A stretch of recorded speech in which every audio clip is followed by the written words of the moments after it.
Bíblia no livro de Êxodo, capítulo 12. Êxodo, capítulo 12. Se você ver alguém que não tem Bíblia, né, que você possa emprestar a sua, que você possa ir ao lado, para acompanharmos a leitura da Palavra de Deus. É algo que também tem se perdido nos últimos tempos. A leitura da Palavra de Deus, né, a leitura da Bíblia. A Palavra de Deus, ela também é vida para nós. Amém? Todos acharam? Amém. Êxodo capítulo 12 diz assim: E falou o Senhor a Moisés e a Arão na terra do Egito, dizendo: Este mesmo mês vos será o princípio dos meses, este vos será o primeiro dos meses do ano. Falai a toda a congregação de Israel, dizendo: Aos 10 deste mês, tomem cada um para si um cordeiro, segundo as casas dos pais, um cordeiro para cada casa. Mas se a família for pequena para um cordeiro, então tome um só com seu vizinho perto de sua casa, conforme ao número das almas. Conforme ao comer de cada um, fareis a conta para o cordeiro. O cordeiro ou o cabrito será sem mácula, um macho de 1 ano, o qual tomareis das ovelhas ou das cabras. E o guardareis até o 14º dia deste mês, e todo o ajuntamento da congregação de Israel sacrificará à tarde, e tomarão do sangue, poluão em ambas as ombreiras, e na verga da porta, nas casas em que o comerem. E naquela noite comerão a carne assada no fogo, com pães asmos, com ervas amargosas a comerão. Não comereis dele nada cru, nem cozido em água, senão assado ao fogo, a cabeça com os pés e com a fressura, e nada dele deixareis até pela manhã, mas o que dele ficar até pela manhã, queimareis no fogo. Assim, pois, o comereis, os vossos lombos cingidos, os vossos sapatos nos pés, e o vosso cajado na mão, e o comereis apressadamente. Esta é a Páscoa do Senhor. Bem, fecha os teus olhos. Senhor Deus e Pai, mais uma vez diante da Tua presença, aqui está, Senhor, a Tua palavra, que o Senhor possa falar em cada coração nessa noite, que o Senhor possa nos alegrar, Senhor, com esta palavra, com esta semente que vai ser lançada nos nossos corações. Pai, que eu diminua e o Senhor cresça nessa noite, e que o Senhor possa me usar, Senhor, como porta-voz da Tua palavra, Pai, porque ela não vai voltar vazia, mas ela tem um propósito nessa noite, e que ela possa, Senhor, alcançar cada coração, cada vida. Eu oro grata, porque eu oro no nome de Jesus. Amém. Amém? A igreja pode sentar. Sente glorificando o nome do Senhor. Sente entendendo o propósito de Deus na tua vida, o querer do Senhor na tua vida, no nome de Jesus. Amém. Hoje é celebrado a Páscoa. Nós sabemos que a essência, né, da Páscoa, a essência dessa celebração se perdeu com os anos. Hoje em dia é um comércio, hoje em dia são vendas, hoje em dia são números, hoje em dia é somente a questão financeira. Mas para quem conhece a Deus, ou para quem quer conhecer a Deus, ou para quem já teve uma experiência com Deus, a Páscoa, a ressurreição de Cristo, ela é muito importante para as nossas vidas. Ela é um marco na história da humanidade, porque nós vemos a história antes de Cristo e depois de Cristo. Nós sabemos que o nascimento de Jesus é muito importante, porque ele veio com um propósito, ele veio com um objetivo, ele veio com uma intenção sobre as nossas vidas de salvar, de restaurar, de libertar. Mas isso só foi possível, a salvação das nossas almas, quando ele morreu na cruz do Calvário por mim e por você, e quando ele ao terceiro dia ressuscitou. Mas nós vamos falar um pouquinho o que a ressurreição de Cristo ela faz nas nossas vidas, o que ela produz na minha vida e na tua vida, a ressurreição de Cristo. Porque nós temos que entender o propósito, nós temos que entender a vontade, nós temos que entender qual é o objetivo de Deus nas nossas vidas. E o que significa a Páscoa, e como ela foi instituída. Nós vemos aqui em Êxodo capítulo 12, ali Deus falando a Moisés, falando a Arão, como eles deveriam proceder. O povo estava cativo, a maioria dos irmãos aqui sabem disso, já leram. O povo estava cativo, estava preso no Egito, durante mais ou menos 430 anos sob o domínio de Faraó. E eles, durante mais ou menos aproximadamente 430 anos, eles pediam um libertador, eles pediam que eles fossem ali tirados da mão da opressão de Faraó. E eles clamavam a Deus, e eles pediam a Deus, e Deus ouviu o clamor daquele povo, que durante esse tempo todo clamava. E Deus levantou Moisés. Moisés ali no Êxodo capítulo 1 fala como ele nasceu, fala como Deus deu o livramento, porque Faraó viu que o povo judeu estava crescendo em grande número, e se houvesse uma guerra, eles seriam mais numerosos, e eles poderiam se juntar ao inimigo de Faraó. Então ele falou, não pode mais nascer nenhuma criança, menino, nós vamos mandar matar todas as crianças. E foi nesse momento, nesse contexto que Moisés nasceu. Ele nasceu e depois a mãe dele colocou ali naquele cesto, colocou no rio. A filha de Faraó o tirou do rio, criou, e Moisés foi ali criado pela filha de Faraó nos costumes egípcios. Passado um tempo, Moisés ali foi defender um judeu, acabou matando aquele hebreu, o egípcio, por causa do judeu, e ele acabou fugindo, e Deus chama Moisés e fala para ele que ele seria o grande libertador, que aquela pessoa que o povo de Israel, que o povo judeu, durante esses 430 anos tinha clamado, era ele que seria enviado para libertar o povo. E Moisés, depois de todo falar com o Senhor, falando que não sabia falar, que não tinha condições, Deus levantou Arão para estar junto com ele. Moisés foi até Faraó, falou para ele deixar o povo cultuar a Deus. Todos sabem que Faraó endureceu, permitido por Deus, Deus endureceu o coração de Faraó. Faraó não deixou o povo sair, e por 1, 2, 3, 4, 5, 6, 7, 8, 9, 10 vezes o coração de Faraó foi endurecido, ou melhor, 9 vezes o coração de Faraó foi endurecido, e foram enviadas ali por Deus pragas, para que Faraó se constrangesse, para que Faraó deixasse o povo sair. Mas ele, toda vez ele prometia que deixaria sair o povo, mas aí ele mudava de ideia, e o povo ficava cativo novamente. Quando chegou na última praga, que é a morte dos primogênitos, o Senhor falou para Moisés, olha, eu vou levar, todo primogênito, E é interessante que, se você ler a palavra de Deus, não era só os filhos, mas eram os animais, tudo aquilo que tinha nascido na casa dos servos, na casa de Faraó, em todo lugar, o primogênito, o filho mais velho, a cria mais velha seria levada. E aí Deus chega para Moisés e fala assim, olha, mas vocês vão ser livres disso. Vocês vão fazer o seguinte, vocês vão pegar um cordeiro, vocês vão matar esse cordeiro, o sangue desse animal vai ser aspergido nas portas, nos umbrais das portas, vai ser ali colocado na porta, e naquela noite vocês vão ter que estar preparados. Lá em Êxodo 12:11 fala assim, os vossos lombos cingidos, os vossos sapatos nos pés, e o vosso cajado na mão, e o comereis apressadamente. Esta é a Páscoa do Senhor. Além deles estarem preparados, vestidos, calçados, com o cajado na mão, eles tinham que preparar o seu alimento sem fermento. Sabe por quê? Porque Deus falou assim, olha, você vai matar esse animal, vai colocar o sangue na porta, e nessa noite o anjo da morte vai vir e vai levar o primogênito de todo animal, de todas as pessoas aqui do Egito.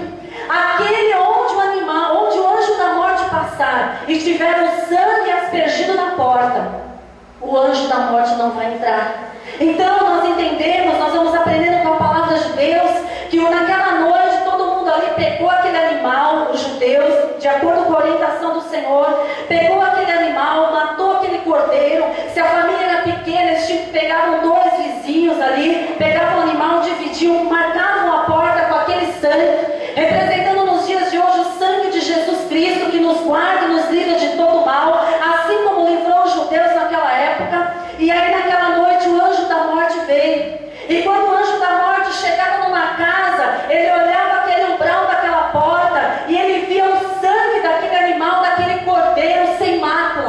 sem mácula, sem mancha, sem defeito. Por isso que nós temos que trazer sempre o melhor para o Senhor. Nós não podemos trazer o nosso louvor defeituoso.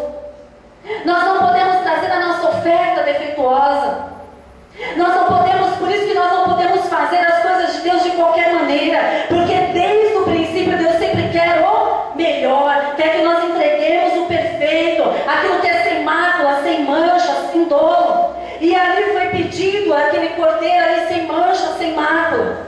E aí quando o anjo da morte chegou naquela casa e ele viu o sangue aspergido na porta, ele passava por cima daquela casa e ele ia para outra casa. Se chegasse na outra porta e ele não visse o sangue, o anjo da morte entrava ali e levava o primogênito daquela casa. Passava para outra casa. Se naquela casa tivesse ali a marca do sangue, assim como eu e você temos a marca do sangue de Cristo sobre as nossas vidas. Por isso que quando nós estamos em Cristo, o Senhor nos abençoa e o maligno não tem poder de nos tocar. Da mesma maneira que o anjo da morte não podia entrar naquela casa, porque havia uma marca de sangue. O inimigo das nossas almas não pode tocar nas nossas vidas, porque há uma marca do sangue de Cristo sobre as nossas vidas no nome de Jesus. E ali ele passava por cima, a casa que tinha o sangue ele pulava, e a casa que não tinha ele entrava e levava todo o primogênito. Hoje nós vemos que a Páscoa, existe vários significados nos dias de hoje, mas se nós formos aqui no original, logo no começo da instituição da Páscoa, nós entendemos que a Páscoa significa a palavra passar por cima daquela casa que tinha a marca, para que não fosse ali, para que não entrasse a morte. E hoje nós temos que entender isso. E aí foi determinado para aquele povo fazer isso. E o que aconteceu? Na casa dos egípcios, aonde não tinha essa marca de sangue, morreu todos os primogênitos, inclusive o filho de Faraó. E aí ele viu que o negócio ia ficar complicado, eles ficaram com medo, acharam que todo mundo iria morrer. Então de madrugada, no meio da noite, eles chamaram Moisés e Arão e falaram: olha, vai embora, a gente vai te dar até coisas, né? Eles saíram com bens, saíram com vasos de ouro, vasos de prata, saíram com posses da terra do Egito, porque Faraó ficou com medo que todo mundo ali padecesse. E eles saíram, e a partir daí, eles começaram, né? Eles deveriam celebrar a Páscoa. E aí quando nós vai passando os anos, e aí onde eu queria chegar? Quando Deus falou para eles, para não entrar na outra parte, quando Deus falou para eles: olha, vocês têm que estar com os lombos cingidos, os vossos sapatos nos pés e o vosso cajado na mão, e comereis apressadamente, não pode ter nada com fermento. Sabe por que Deus falou isso?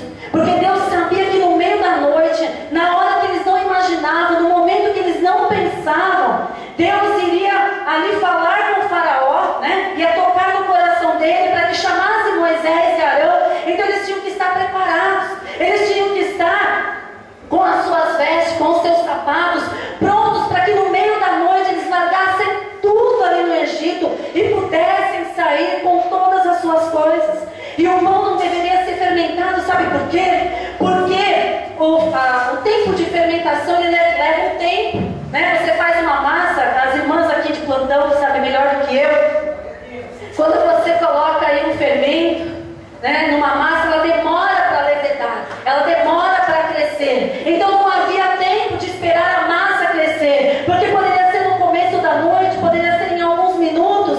Depois que o anjo da morte entrasse, eles não teriam tempo de esperar aquela massa crescer para fazer o pão. Então tinha que fazer sem um fermento, porque é uma coisa rápida, apressadamente. Esta é a Páscoa do Senhor, e eu e você temos que ser apressados nas coisas do Senhor também. Eu e você temos que nos apressar em buscar a Deus. Eu e você temos que nos apressar em adorar ao Senhor. Remir o tempo, porque os dias são maus. Eu já falei isso em várias oportunidades. Nós não sabemos o dia de amanhã. Então aproveite o hoje. Não deixe para amanhã aquilo que você pode fazer hoje. Deus tocou no teu coração de você buscar mais a Deus, de você fazer um propósito com Deus.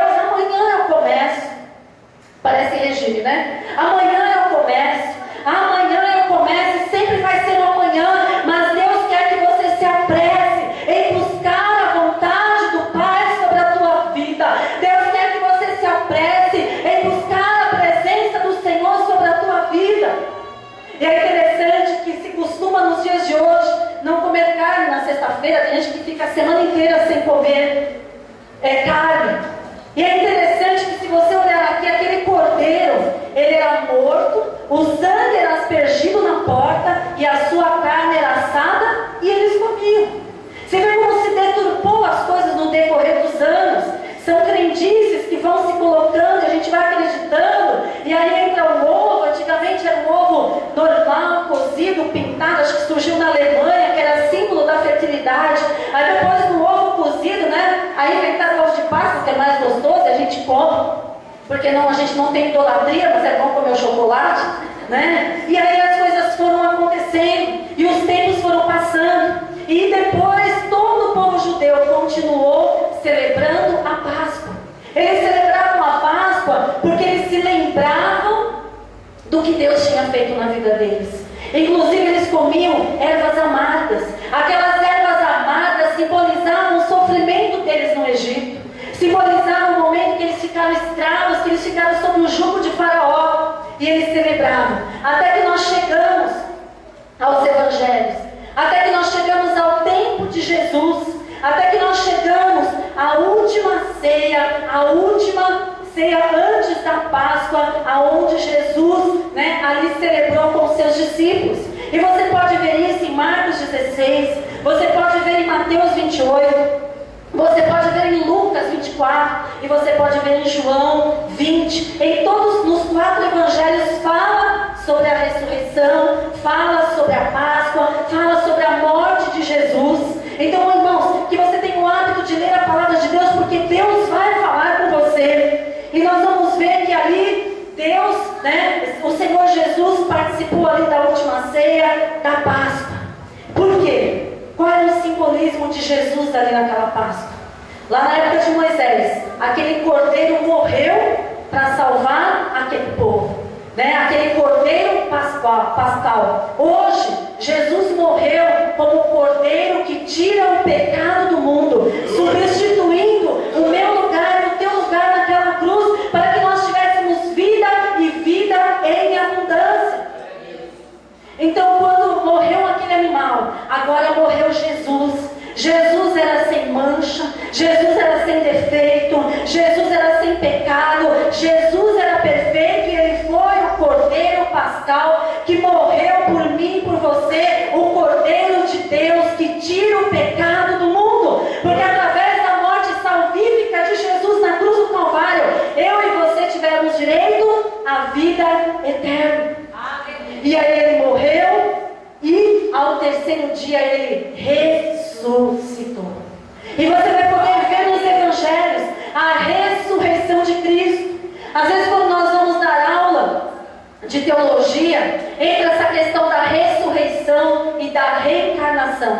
Tem pessoas que têm dúvidas, confundem reencarnação com ressurreição. Alguns aqui que já participaram de alguma aula que eu dei sabem que ressurreição é você voltar da morte para a vida no próprio corpo. Reencarnação, segundo os espíritas, é você morrer e voltar em outro corpo, ou num animal, num inseto, em alguma outra coisa você voltaria. Mas nós cremos na ressurreição, porque a ressurreição de Cristo nos dá direito à ressurreição das nossas vidas também, naquele dia quando nós somos morar com Cristo.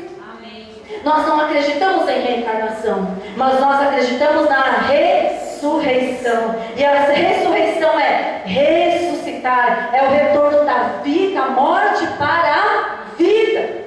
E às vezes nós acompanhando a igreja de Cristo, a igreja do Senhor, nós vemos pessoas aqui neste lugar, pessoas aí no meio evangélico que precisam ressuscitar em Cristo espiritualmente falando, estão mortas espiritualmente, não sentem mais a presença de Deus, não sentem o poder de Deus, não sentem desejo de buscar a Deus, não sentem aquela vontade de orar, de ler a palavra de Deus, estão mortas espiritualmente. Mas o Senhor te chamou nessa noite para te dar vida, e para te dar vida em abundância, porque nós estamos ministrando sobre a ressurreição de Cristo, que é o ato, a labaxuriana, de sair da morte para a vida.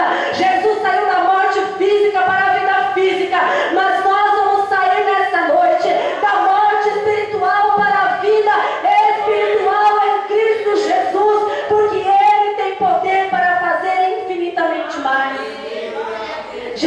fazer isso conosco.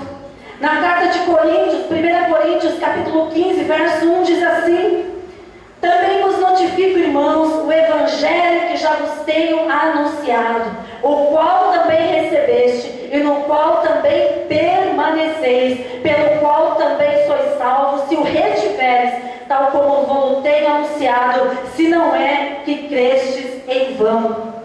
Jesus quer fazer da mesma maneira na minha vida e na tua vida. Pois sem Jesus, irmãos, sem a vida de Jesus em nós estamos mortos espiritualmente. Você pode trabalhar, você pode fazer os seus afazeres em casa, você pode estudar, você pode ir para lá e para cá, mas o teu espírito está morto. Por isso que nós temos que buscar a Deus, buscar a Jesus para ser renovados, para nós podermos ressuscitar com Cristo em nome do Senhor Jesus, porque a ressurreição de Jesus garante a nossa ressurreição naquele dia. Não foi isso que o Fabrício leu no começo? Né? Garante a nossa ressurreição. No livro, na carta de Pedro, na 1 Pedro, capítulo 1, verso 3, diz assim: bendito seja o Deus e Pai de nosso Senhor Jesus Cristo, que segundo a sua grande misericórdia nos gerou de novo para uma viva esperança, pela ressurreição de Jesus Cristo dentre os mortos. A ressurreição de Jesus para as nossas vidas é a base para a esperança e uma nova vida em Cristo. Se você ler lá Coríntios capítulo 15, que eu mencionei anteriormente, você vai falar que se a pessoa não crê na ressurreição, a sua fé, ela é morta, a sua fé não tem valor, porque é a essência, é o cerne do Evangelho, é a ressurreição de Cristo.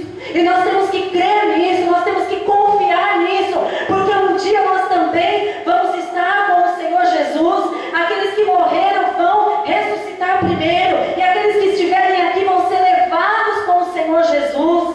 Então essa é a essência do Evangelho que eu e você temos que saber, temos que crer, temos que confiar, temos que buscar em nome do Senhor Jesus, porque a ressurreição de Cristo é a base da nossa esperança. Porque se nós esperamos que Cristo vai voltar, qual é a base? Se Ele morreu, Ele ressuscitou, Ele cumpriu a sua palavra, Ele vai cumprir também quando voltar e vier voltar e buscar a sua igreja. Essa é a base da nossa esperança. Nós esperamos em Deus, nós esperamos que Cristo vai voltar, porque nós confiamos na sua palavra, porque Ele é fiel. Se Ele falou que Ele seria levado, que Ele seria morto, mas que ao terceiro dia Ele ressuscitaria, e isso aconteceu. Ele também prometeu que Ele viria buscar a sua igreja, então isso vai acontecer no nome de Jesus. Não perca essa esperança, não perca isso no teu coração, porque senão a tua fé, ela fica vaga, ela fica vazia, você não sabe no que crer. Mas hoje eu estou te orientando aqui a crer nessa palavra, a crer na ressurreição de Cristo, que é vida para as nossas vidas. Jesus morreu a nossa morte, para que nós vivêssemos a sua vida. Jesus morreu, tem até um louvor bem antigo que fala isso. Jesus morreu a nossa morte para que nós vivêssemos a sua vida. Jesus morreu, mas Ele ressuscitou. Houve a ressurreição, Ele voltou ao seu corpo ali, marcou a história da humanidade. Marcou a história da humanidade. E Jesus tem que marcar a minha vida e a tua vida também, no nome de Jesus. Nós vamos ver como é poderosa a ressurreição de Cristo na vida daquele que crê. Nós podemos ver isso lá em Lucas capítulo 24, se você quiser abrir e acompanhar o que a ressurreição de Cristo produz nas nossas vidas. O que a ressurreição do Senhor Jesus produz nas nossas vidas. Nós temos que crer nisso. Lucas 24 vai falar da ressurreição dele, assim como os outros capítulos que eu citei para você, de João 20, de Marcos 16, de Mateus 28, Lucas 24. Nós vamos ler aqui que fala assim no versículo 1, Lucas 24, verso 1, o comecinho do versículo diz assim: e no primeiro dia da semana, no primeiro dia da semana, Jesus tinha sido crucificado, Jesus tinha sido sepultado ali naquele local. E no primeiro dia da semana, né? Sabe o que Deus quer falar para mim e para você? Houve a sexta, houve o sábado, mas houve o domingo. Quando todo mundo pensou que estava terminado, quando todo mundo pensou, Jesus morreu, Jesus foi sepultado, acabou aquela história que Ele cura, acabou aquela história que Ele é o grande Salvador, acabou aquela história que Ele tem poder para curar, para restaurar, para libertar, para ressuscitar dos mortos, porque Ele morreu, foi sepultado ali, Ele não pôde fazer nada. Mas aconteceu na sexta, no sábado, quando chegou no domingo, primeiro dia da semana, quando o diabo estava fazendo festa, achando que tinha vencido, achando que tinha sobrepujado Jesus, aquelas mulheres foram ali até aquele sepulcro, e no primeiro dia da semana, o recomeço de algo novo. Deus quer falar para você que pode ter acontecido algo na tua vida na sexta, pode ter acontecido algo na tua vida no sábado, pode ter acontecido algo na tua vida na semana passada, mas o Senhor levanta o primeiro dia da semana, que é o recomeço para a tua vida no nome de Jesus, porque coisas novas Deus vai fazer em nome de Jesus, porque grandes coisas o Senhor vai fazer. Por isso nós temos que estar alegres, por isso que nós temos que estar firmados na palavra do Senhor, porque pode vir um problema, pode vir a adversidade, o choro pode durar uma noite, mas a alegria vem amanhã, o domingo chega nas nossas vidas em nome de Jesus, assim como chegou no primeiro dia da semana. No primeiro dia da semana, o domingo vai surgir na sua vida. E na continuação do versículo diz assim: muito de madrugada foram elas ao sepulcro, levando as especiarias que tinham preparado. Você está pronto? Preparado para o domingo? Aquelas mulheres tinham visto tudo o que aconteceu com Jesus, mas elas se prepararam com aquelas especiarias, se prepararam para levar algo ali, porque o domingo tinha chegado, porque elas queriam, independente da situação, independente da circunstância, elas foram fazer aquilo que tinham de propósito no seu coração. É interessante que, se você ler em outro texto, que fala da mesma passagem, fala que no caminho elas estavam preocupadas com a pedra. Como nós vamos tirar aquela pedra?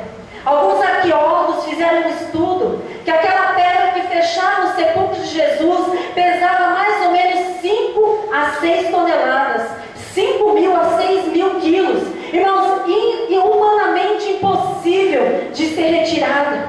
E é interessante que, se você estudar um pouquinho sobre isso, quando Jesus ali, o túmulo estava vazio, quando elas chegaram lá, viram a pedra removida e viram que o túmulo estava vazio, o povo romano ficou preocupado, os judeus ficaram preocupados.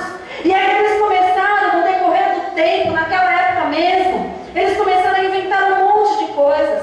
Eles começaram a inventar que aquele lá não era o túmulo de Jesus, que estava no túmulo errado. Outros chegaram ao absurdo de inventar que Jesus havia sofrido um desmaio. E aí ele desmaiou, né? Ele não morreu e depois ele voltou à vida.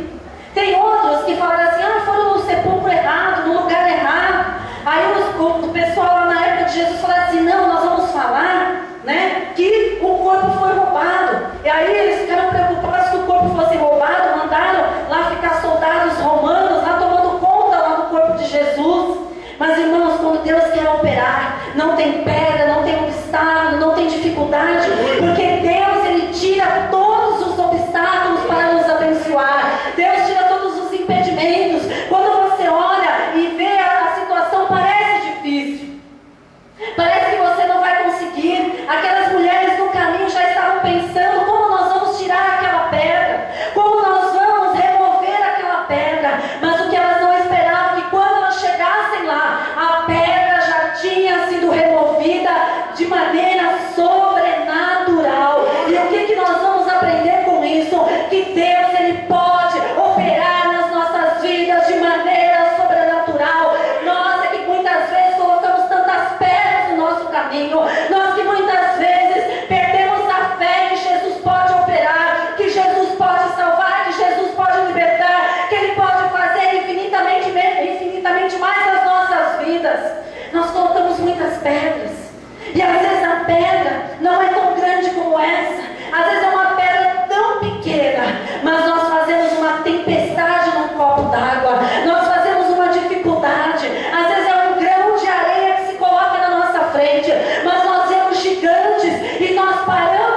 avançar, nós paramos de buscar a Deus, nós paramos de acreditar que Deus pode fazer nas nossas vidas.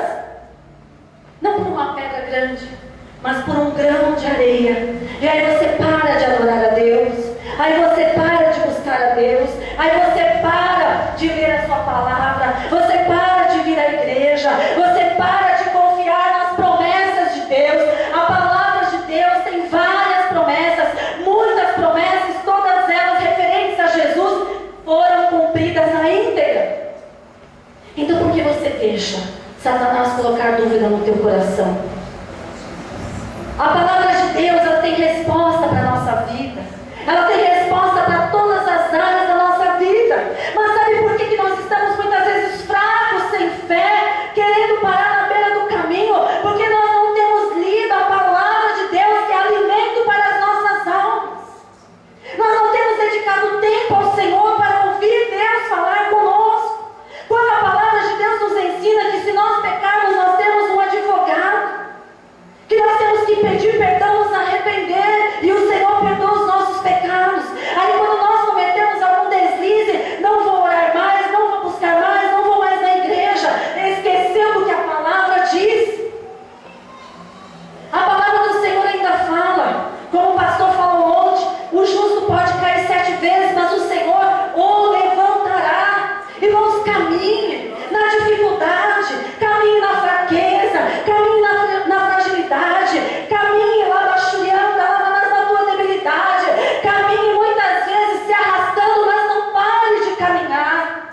Uns talvez vão mais rápido, você talvez vai mais devagar, mas não pare de caminhar. Não pare de caminhar. Quando Deus tirou o povo do Egito e Moisés chegou ali perante o Mar Vermelho, eles pararam na frente do Mar Vermelho. Irmãos, eles viram tudo que Deus fez na vida deles. E aí quando eles viram aquela dificuldade, aquele mar à sua frente, eles pararam. E quando Moisés começou a clamar, o Senhor falou a Moisés: porque clamas a mim? Diga ao povo que marche. Irmãos, nós temos que muitas vezes marchar sobre o problema, por cima do problema, para que nós possamos vencer, enfrentar. O mal do ser humano hoje é fugir do problema, é fugir da circunstância, é se isolar, é ficar em casa. Aí entra a depressão, aí entra a tristeza, entra o isolamento. Você não quer falar com ninguém, você não quer vir mais na igreja, você não quer oração, você não quer nada. Irmãos, isso não é de Deus. Não fuja do problema, mas busque em Deus, que Deus ele vai fazer você passar ali pelas águas. Se o mar não se abrir, você vai passar por cima em nome de Jesus. Se eu perguntar para algumas pessoas aqui que já passaram por alguns problemas, quando você olhou aquela situação, você falou: meu Deus, não dá, é impossível de atravessar, é impossível conseguir realizar essa situação ou conseguir resolver esse problema, é difícil fazer tal coisa. Mas aí na tua pequena força, você vai orando, você vai clamando, você pede oração, você coloca um louvor, você lê a palavra, você ouve uma pregação e você vai buscando, quando você menos espera, você já passou. E você olha para trás e fala: meu Deus, era tão simples de resolver, era tão fácil ter resolvido aquela situação, mas nós colocamos pedras no nosso caminho. Nós colocamos situações de impedimento no nosso caminho. E aquelas mulheres estavam prontas para adorar. Adore ao Senhor, mesmo em meio às adversidades, que Deus vai entrar com providência na tua vida. Está alguém triste? Cante louvores. Está triste? Adore ao Senhor. Coloque um louvor, exalta o nome do Senhor. Deixa o Espírito Santo de Deus falar ao teu coração através do louvor, porque Deus habita no meio dos louvores, em nome de Jesus. E no versículo 2 diz assim: achar a pedra removida do sepulcro. Deus remove os obstáculos para nos abençoar. Você crê nisso? Repete comigo: Deus vai remover os obstáculos da minha vida para me abençoar. Eu creio. Em nome de Jesus. Em nome de Jesus, saia com essa palavra no teu coração, que Ele vai remover os obstáculos para te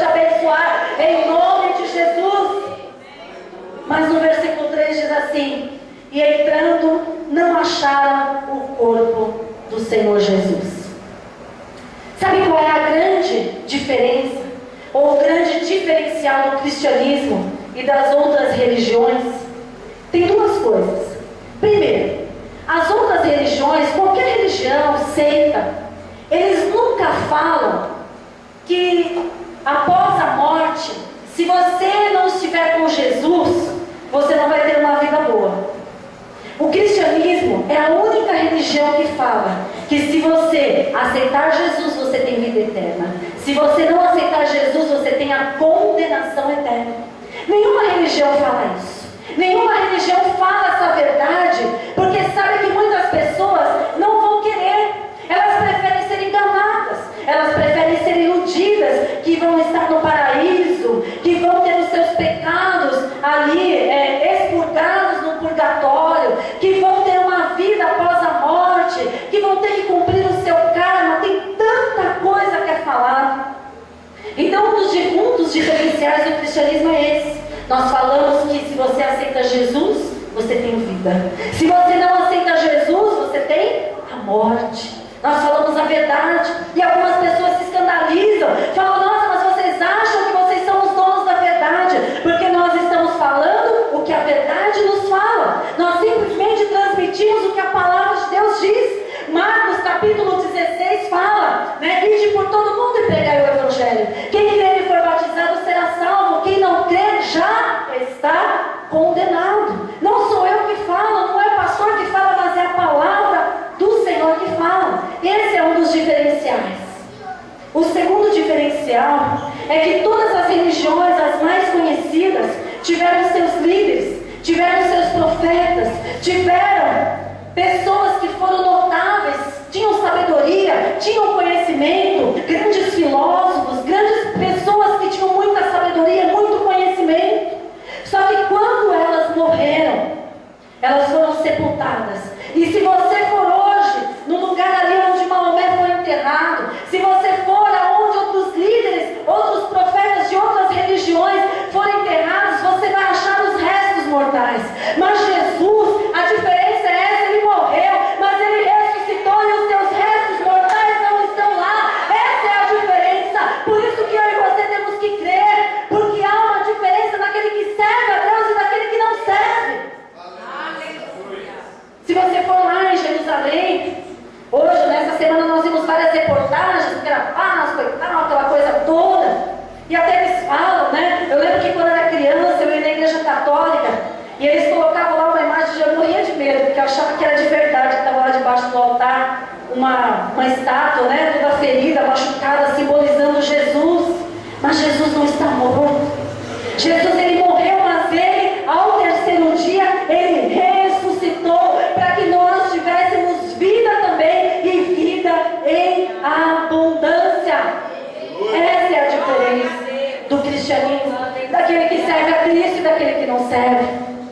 Mas no versículo 4 diz assim: e aconteceu que, estando elas perplexas a esse respeito, porque elas não acharam o corpo de Jesus. Tem aquele James Cameron, é isso? O que fez o Titanic? É isso o nome do diretor do Titanic? Em 1980, ele fez um filme sobre o corpo de Jesus. Ele falou que ele achou uma escavação, alguém achou uma escavação, que estava os restos mortais de toda a família de Jesus. É interessante que a pessoa que o ajudou, o arqueólogo, as pessoas que o ajudaram, porque quando eles vão fazer um tipo de filme, eles têm toda a subsídio, né, arqueológico, científico, de todas as maneiras, para que eles não cometam nenhuma bobagem na hora que eles forem fazer o filme. E a própria pessoa que o ajudou nesse filme, ele falou assim: irmãos, porque é impossível. Naquela época o nome de Jesus, o nome de Maria Madalena eram nomes comuns. É a mesma coisa que você pegar, por exemplo, o sobrenome Silva, o sobrenome Santos de hoje em dia. Você vai ver muitas pessoas com esse sobrenome. Aí como você pode identificar que aquele Santos, aquela Silva é aquela pessoa? E aí esse diretor lá do Titanic, o Cameron, acho que é isso, ele pegou e fez esse filme sobre o corpo de Jesus, sobre os restos mortais dessas pessoas, dizendo que era a família de Jesus. E essas pessoas, um deles que o fazer um filme, a pesquisar. Então ele falou assim: olha, para um filme é muito bom, para um filme é interessante, porque é uma ficção, mas isso é uma bobeira, isso é uma bobagem, porque é impossível, porque Jesus, ele ressuscitou, e não tem como achar o corpo de Jesus. O homem tenta explicar, o homem tenta achar, o homem tenta defender as suas teses para justificar as suas crenças, mas a nossa crença está aqui na palavra de Deus, e o que a palavra de Deus diz é verdade. É isso que nós temos que crer, que ele morreu, mas ele ressuscitou. E quando elas chegaram naquele túmulo, e o túmulo estava vazio, elas ficaram perplexas. Sabe o que Deus quer falar para você? Às vezes vão acontecer situações na nossa vida, na tua vida, que você vai ficar perplexa.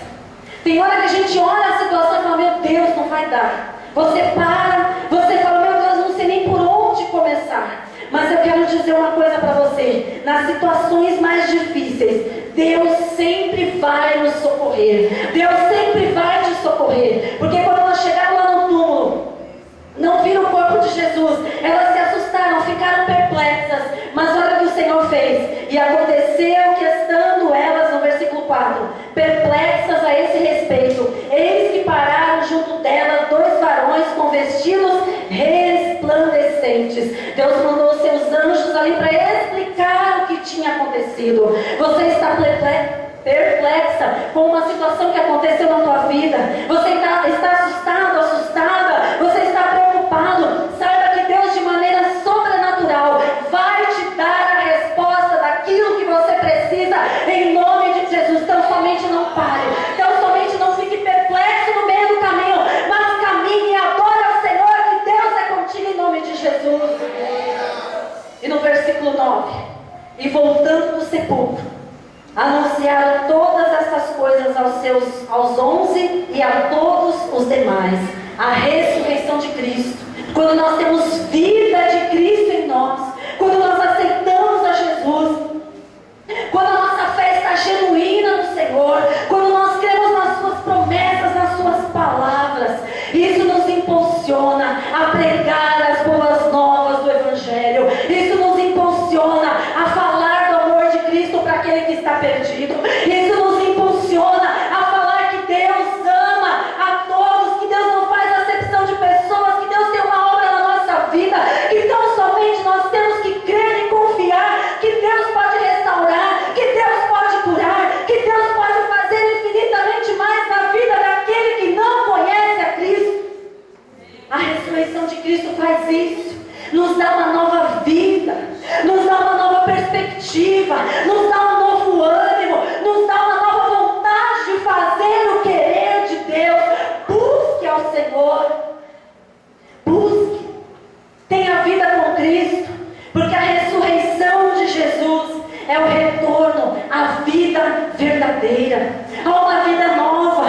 Quantos crentes desanimados, quantos crentes prostrados diante do problema, quantos crentes sem força de buscar a Deus, quantos crentes sem força de glorificar o nome de Deus, quantos crentes sem força de levantar a mão e adorar ao Senhor, quantos crentes sem força de bater palma, de glorificar o nome do Deus Todo-Poderoso. Mas eu quero te dizer nessa noite que Deus vai renovar a tua vida nessa noite, que Deus vai te dar ânimo, vai te sustentar de maneira poderosa. Você vai ter uma experiência que você nunca teve, ou que faz tempo que você não tem, uma experiência viva com Deus.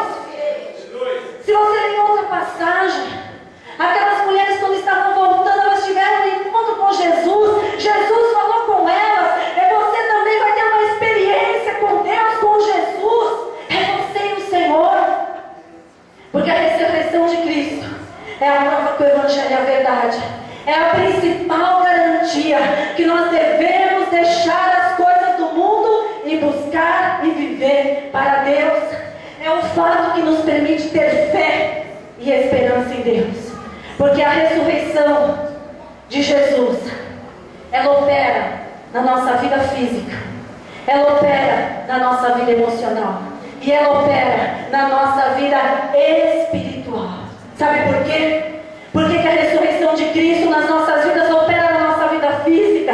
Porque lá em Isaías fala que Ele levou sobre si todas as nossas